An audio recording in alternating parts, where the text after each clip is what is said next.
El buen pastor corre a proteger esa oveja, corre en nuestro auxilio, corre a protegernos y a defendernos del enemigo. Sean bienvenidos cada uno de ustedes. Vamos ahora a continuar con nuestra temática acerca de el combate espiritual. Nos vamos a poner en las manos de nuestro Padre Celestial, en el nombre del Padre y del Hijo y del Espíritu Santo. Amén. Virgen Santísima, intercede por cada uno de nosotros. Como ya dijimos que debemos desconfiar de nosotros mismos, vamos a hablar de la confianza en Dios.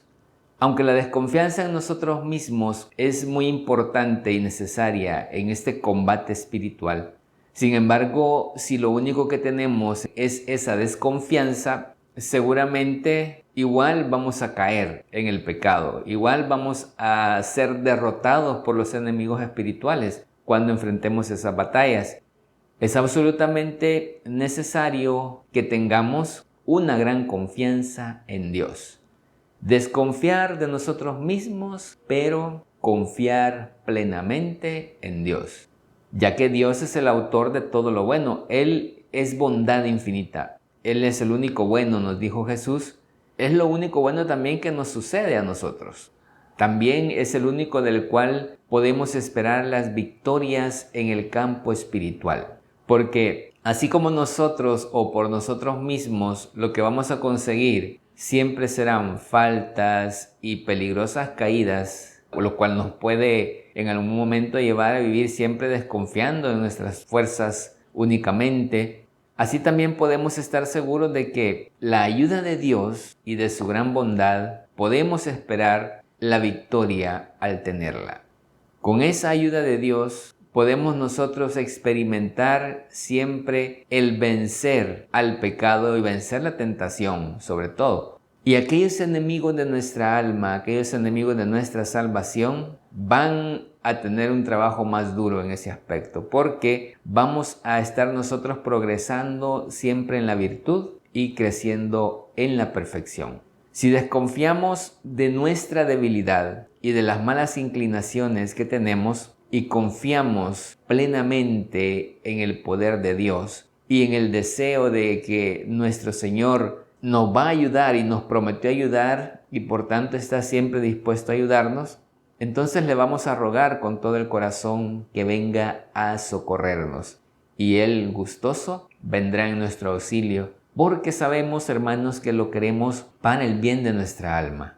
Jesús dijo en una ocasión que a veces no conseguimos lo que nosotros esperamos o lo que nosotros pedimos a Dios porque pedimos mal, refiriéndose a que en nuestra humanidad solamente pedimos lo material y nos olvidamos de este aspecto espiritual que debemos siempre incluir en nuestra oración y que debe ser lo primordial, que debe ser lo principal. Y de esta manera pedir siempre el auxilio de nuestro Dios para que nos ayude a vencer las tentaciones que se nos van a presentar en nuestro caminar. Hay medios también para conseguir la confianza en Dios y vamos a compartirlos a continuación. Son 4 los que nos propone el autor de este libro, los medios para conseguir la confianza en Dios. El primero, pedir muchas veces y con humildad esta gracia. Confiar en Dios. Recordemos lo que nos dice nuestro Señor Jesucristo en el Evangelio de San Lucas, en el capítulo 11, versículo 11. Todo el que pide, recibe. Mi Padre dará el buen espíritu a quien se lo pida. Palabra del Señor. Gloria a ti, Señor. El Señor siempre está dispuesto a concedernos esas ayudas. Por tanto, si pedimos al Señor, si pedimos a nuestro Padre Celestial, en nombre de Jesús, esta gracia de confiar plenamente en Él, tengamos por seguro que nos la va a conceder. El segundo medio es pensar en el gran poder de Dios y en su infinita bondad. ¿Por qué debemos pensar en esto? Porque eso es lo que mueve al Señor a conceder siempre mucho más de lo que se le suplica. Así se lo dijo el ángel a nuestra Madre Santísima, la Virgen María. ninguna cosa es imposible para Dios. Lo único que puede ser imposible es lo que nosotros no le permitamos hacer en nuestra vida, porque Él jamás va a violentar nuestra libertad. Ya hemos hablado en muchas ocasiones sobre esto. Es muy provechoso, de hecho, hermanos, pensar que Dios, por su inmensa bondad y por el exceso de amor con que nos ama, está siempre dispuesto y pronto a darnos cada hora y cada día todo lo que necesitemos para la vida espiritual y para conseguir la victoria contra el egoísmo, contra las pasiones desordenadas, contra las malas inclinaciones. Si le pedimos al Señor con esa confianza de hijos suyos, Él nos lo va a conceder. El Salmo 145 nos dice: Dios satisface los buenos deseos de sus fieles. Los buenos deseos, hermanos, los buenos. Para aumentar esa confianza en nuestro Señor, pensemos que por 33 años vivió en esta tierra en medio de sacrificios, de sufrimientos, para lograr salvar nuestra alma. También en ese misterio tan grande y tan hermoso en que nuestro Padre Dios no escatimó en entregar a su único Hijo para poder rescatar nuestras almas. Recordemos que cada uno de nosotros, hermanos, somos la oveja extraviada, que a veces por nuestras imprudencias nos alejamos de ese rebaño del Señor, pero Él, en su amor, en su misericordia, nos ha venido llamando noche y día para que volvamos a ser de ese grupo, de ese rebaño, de los que lo van a acompañar en el cielo para siempre. Él no nos quiere extraviados, Él nos quiere parte de su rebaño.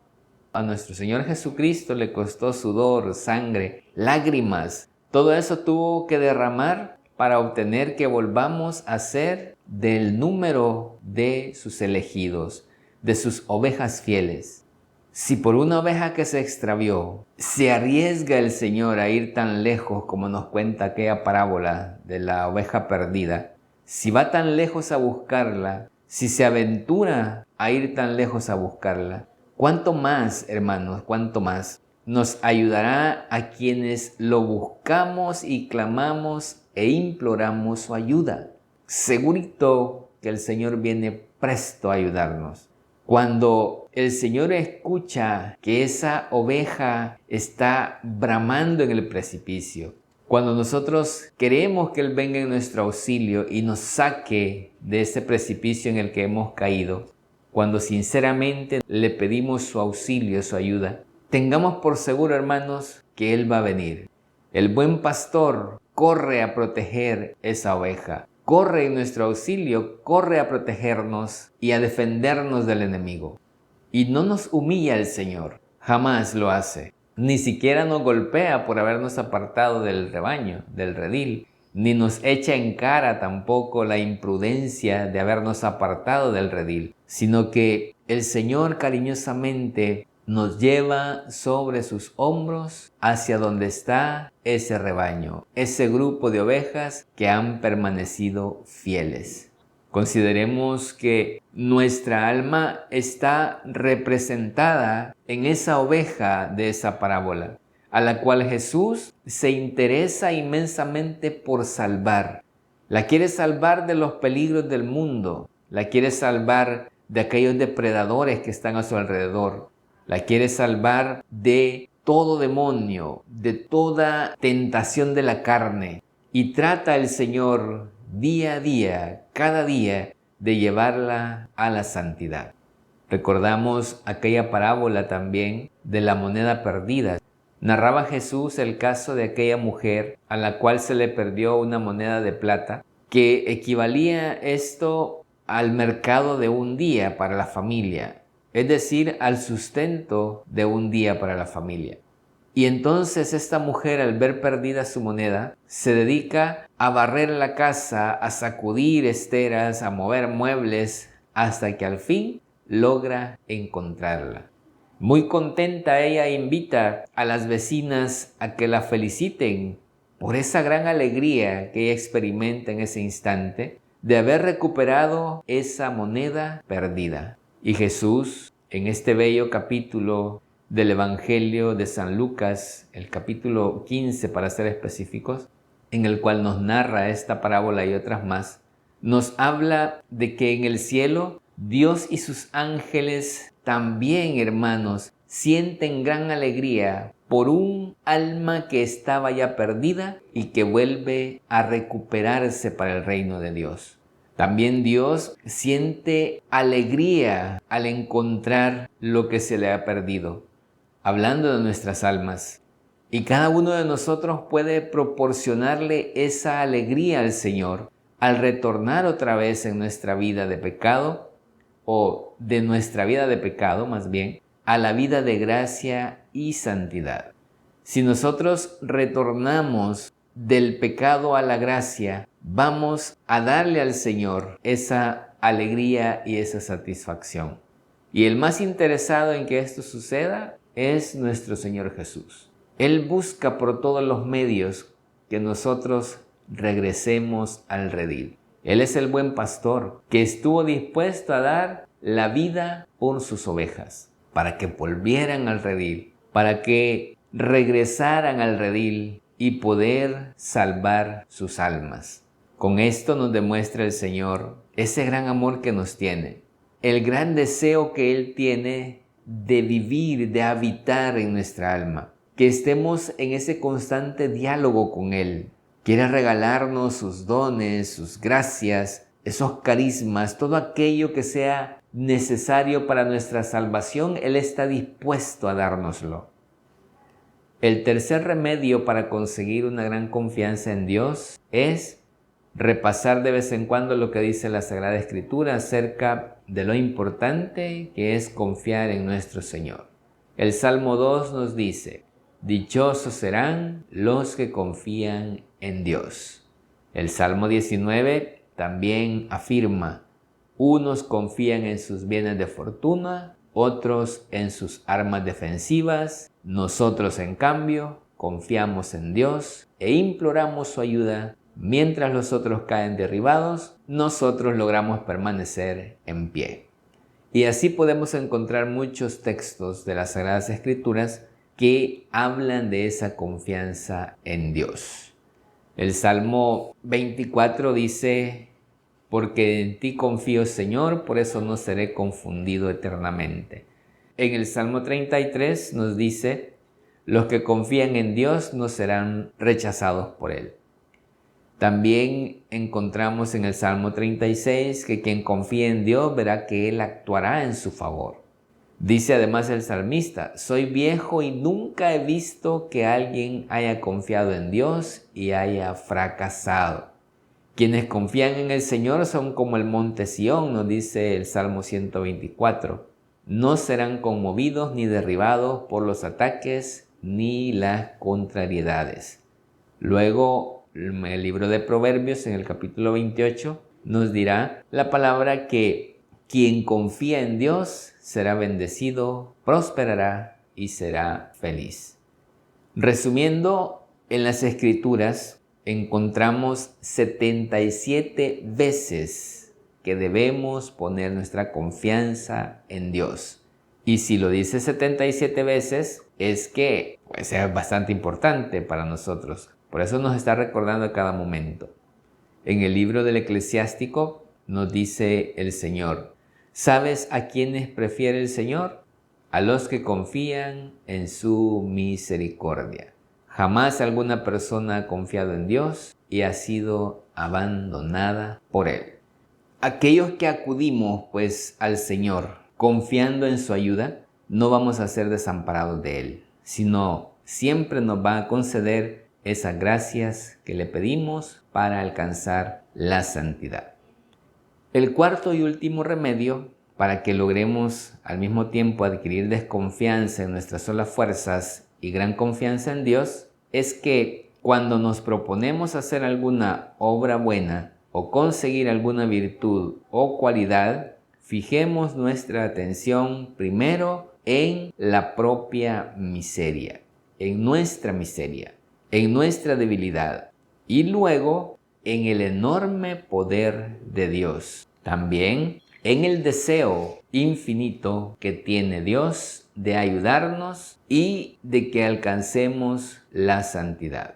Y así vamos a ir, hermanos, equilibrando el temor que nos viene de nuestra incapacidad y de la inclinación hacia el mal, con la seguridad que nos va a ir inspirando también la ayuda poderosísima que nuestro Dios nos quiere enviar. Y nos vamos a determinar además a obrar y a combatir de una manera valiente. Así lo dice la misma palabra de Dios, que nuestras fuerzas y nuestras capacidades solamente van a adquirir esa trascendencia en nuestra vida espiritual si las confiamos en Dios, si las depositamos a los pies de Dios. Porque no es nuestra propia capacidad, sino la bondad de Dios la que actúa en nosotros. No es que nosotros mismos no podamos nada, tampoco es que seamos inútiles, porque los inútiles dicen que ni el demonio los quiere. Si tenemos esas capacidades, y de hecho ya hemos hablado antes esto, cuando hablamos de la humildad, dijimos que la humildad es reconocer también todas aquellas capacidades que tenemos, reconocer nuestras debilidades también. Y no hay que equivocarnos, por eso estoy aclarando esto, porque nosotros tenemos esas capacidades que nos han sido otorgadas por Dios. Tenemos talentos que el Señor nos ha dado, tenemos todas ciertas capacidades que nos complementan, de hecho, como cuerpo de Cristo. Como nos dice San Pablo, toda nuestra suficiencia viene de Dios.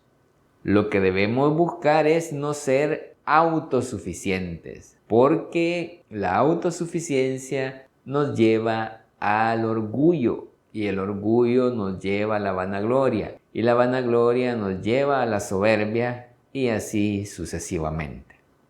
La humildad nos hace a nosotros confiar en que nuestro auxilio nos viene del Señor y que esas capacidades que Él nos ha concedido, esas cualidades que Él nos ha concedido, si las ponemos en las manos de Él, se van a perfeccionar y nos van a ayudar a alcanzar la perfección espiritual, la santidad. Con la desconfianza en nosotros mismos y la confianza en Dios, unidas a una constante oración, vamos a ser capaces de hacer obras grandes y de conseguir victorias maravillosas.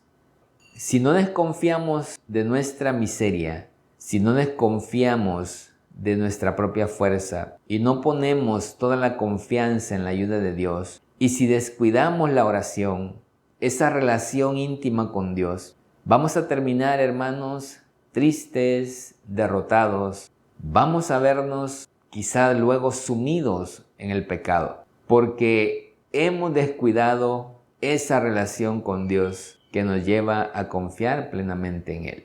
Y mientras más confiemos en Él, cuanto más firmemente depositemos nuestra confianza en Dios, más favores suyos vamos a recibir. Recordemos siempre lo que el Señor le dijo a una gran santa. No olvides que yo tengo poder y bondad para darte mucho más de lo que tú puedes atreverte a pedir o desear. Y es lo que San Pablo nos dice también en la carta a los Efesios en el capítulo 3, versículo 20.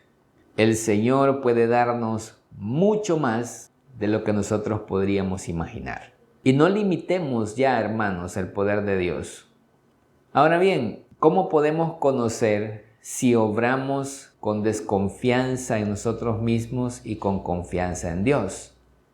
Muchas veces las almas que creen ser lo que no son, se imaginan que ya consiguieron la desconfianza en sí mismas y la confianza suficiente en Dios. Pero esto es un error y es un engaño que el maligno, que Dios lo reprenda, quiere hacernos creer. Y es que no hemos llegado quizá a ese punto de conocernos bien, sino hasta cuando caemos en algún pecado. Entonces el alma se inquieta, se desanima incluso se aflige quizá y pierde la esperanza de poder progresar en la virtud.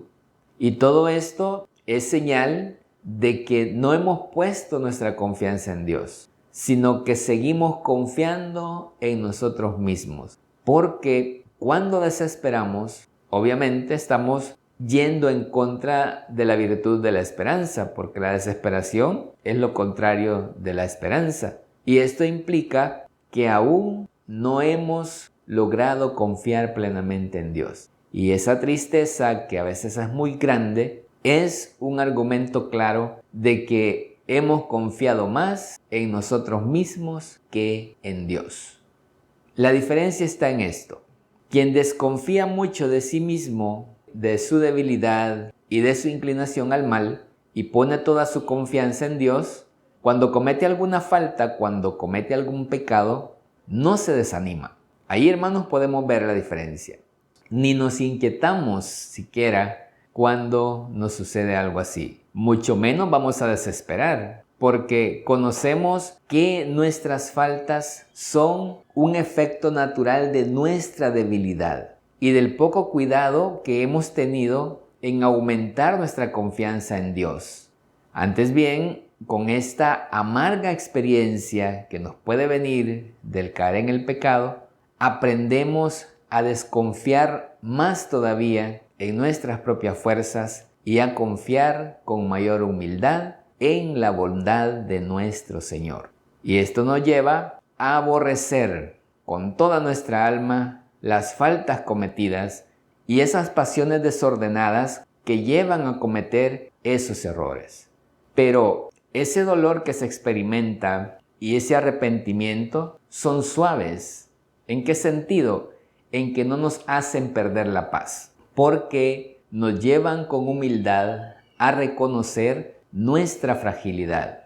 Una causa engañosa, hermanos, de todo esto es que, muy importante, que pensemos y consideremos algunas personas espirituales que cuando caemos en alguna falta, nos aflijamos y nos desanimemos con exceso. Muchas veces quieren más librarse de la inquietud y pena que de su pecado. Ese es el discernimiento que tenemos que hacer. Nos sentimos más heridos en nuestro ego, quizá, que sentir el dolor de haber ofendido a Dios. Cuando hemos puesto nuestra confianza en Dios, el caer en el pecado nos lleva al dolor de haber ofendido a Dios. No nos lleva a sentir dolor porque nuestro ego ha sido quebrantado, sino dolor por haber ofendido a Dios.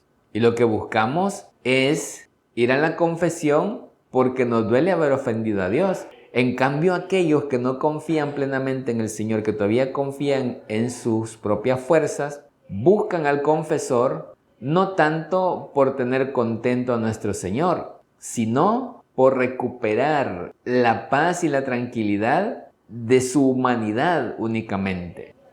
Por eso, en una ocasión, un confesor le decía a una religiosa, ella llegó a confesarse porque le había gritado a su superiora. Le dijo entonces el confesor, por hoy no se confiese todavía, aguarde a que pasen 3 días y cuando le haya pedido disculpas a su superiora, venga a pedir perdón por medio de su confesor. Mire qué interesante. Primero la manda a pedir perdón, a disculparse con aquella persona a la cual ofendió y después a confesarse. De esta manera, aquel sacerdote evitaba que esa alma buscara solamente obtener su propia paz y tranquilidad, como una forma de desahogarse nada más. Y así obtienen una paz y tranquilidad, pero puramente humana. Y no buscan hacer la paz y la amistad con Dios y con la persona ofendida. ¿Vemos entonces la diferencia, hermanos? Espero que sí. Por eso tenemos que ser muy cuidadosos en esto de la vida espiritual, porque podemos estar quizá envueltos en una falsa apariencia de espiritualidad. Quizás podemos estarnos autoengañando incluso. Cada uno de nosotros debe preguntarse de vez en cuando, ¿Cuál es la causa de la tristeza que siento por haber pecado? ¿El haber disgustado al buen Dios? ¿El haber hecho daño a los demás?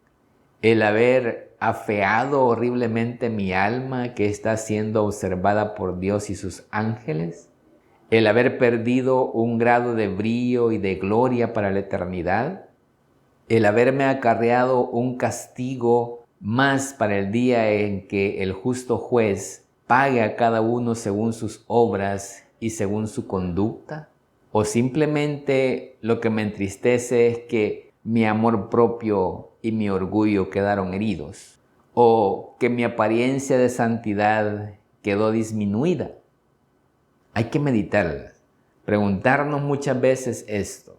En realidad, ¿qué es lo que nos ha dolido? ¿Nuestro orgullo o haber ofendido a Dios? Pidámosle al Señor que Él nos ayude por medio de su Espíritu Santo. Nos haga discernir cuál es nuestra meta, quizá incluso dentro de la vida espiritual. Quizá lo que vamos buscando no es en realidad amistad con Dios, sino lo que vamos buscando es sobresalir nosotros dentro de nuestra comunidad, dentro de nuestro grupo. Y estamos dejando a un lado todo aquello que en realidad debemos perseguir como verdaderos cristianos, que es alcanzar una vida santa, una vida perfecta. Y pidámosle también a nuestra Madre Santísima, la Virgen María, que interceda por nosotros para que ella, que es modelo de virtud, nos enseñe también a perfeccionar nuestra vida y un día poder contemplar al Señor cara a cara. Que Dios les bendiga y cuídense mucho.